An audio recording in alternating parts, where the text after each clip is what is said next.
Do you enjoy mentoring young writers, directors, actors? I'm asked this a lot. I don't.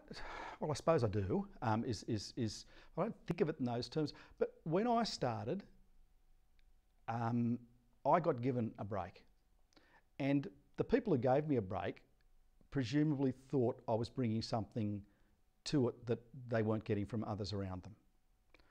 And I've found that from very early on, I've tried to have it as a policy to look for promising and bright people, because, you know, in any business, but in particular in our business, there is a levelling, there's a constant drag toward mediocrity. It's systemic, it's just that, and it's just in the nature of things, and therefore you're always going to get, if you like, the middle of the bell curve is going to be this lump of stuff that's, you know, some of it's good and some of it's not so good, but it's going to be a bit of a mud pie. What you're trying to get is that top 10% of the bell curve. And you're just as likely to get that from a newcomer as you are from somebody who's happily in the bell curve. You'll get it from both.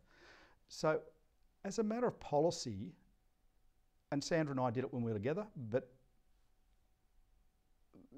you're free to do it when you're on your own, or the more, you know, a single boss. I've always tried to be actively finding new people. Sometimes it doesn't work.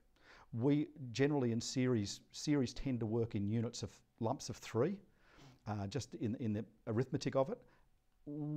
As policy, generally try and use one new director in every 3. Doesn't always work, and sometimes they fail.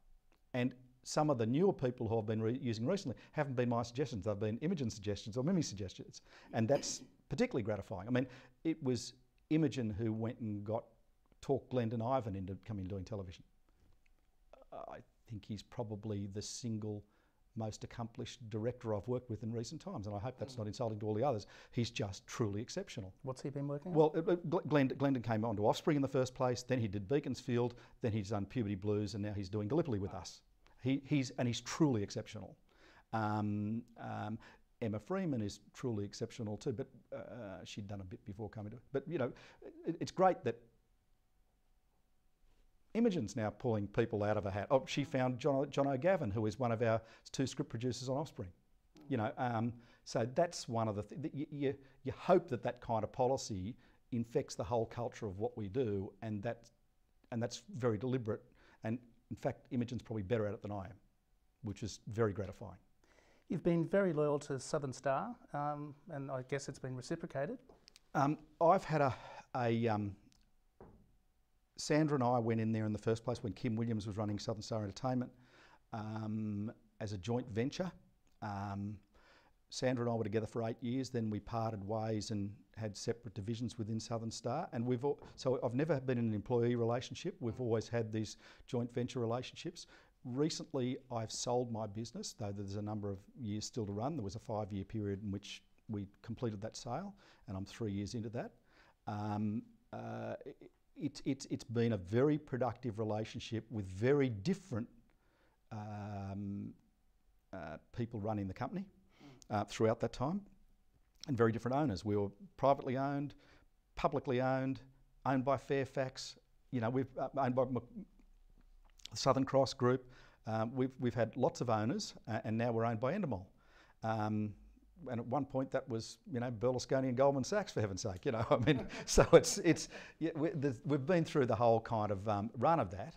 So it's been very fruitful for me to have that structure, and it's just frankly a lot easier having, you know, the business affairs stuff taken care of, and having accounting structures and having foreign sales mechanisms in place that just make the essence of what I do is making the shows, and it's very healthy to have that be, you know, that suits my style a lot anyway. Having all of that stuff there to be being taken care of.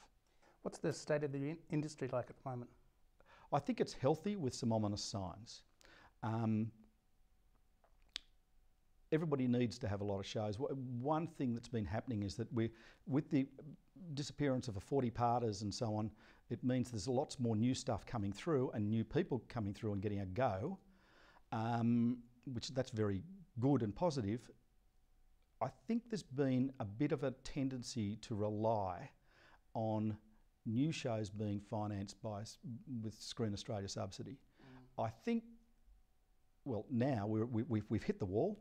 About 18 months ago or 2 years ago, you know, the ABC's expectation of always having that was stopped. You know, the treating the Screen Australia as an ATM stopped, and so they already hit a wall. But they don't have to achieve, you know, the level of hours that the commercials do.